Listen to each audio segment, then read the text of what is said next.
Hey, welcome back to another video of editing basics. In this video, we are going to learn how to change layout in Canva. If you have created a portrait layout for a design and you want to change into the landscape version, you can simply do this by clicking on Resize and Magic Switch option. I'll just add one picture here for the reference.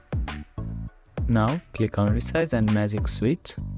And if you want to change into the landscape version, you can click on Presentation tab here, or you have many options to choose from here. I'll just choose the Presentation option and click on Continue. After that, click on Copy and Resize button. You can click on Open Presentation, and in the new tab you can see that we have successfully changed the layout of your design in Canva. You can do the same for other layouts also. Just click on Resize and Magic Switch, and you can also create a custom size from here. After that, click on Continue and click on Copy and Resize, which is of same process, and you can see that you have successfully changed into a custom layout.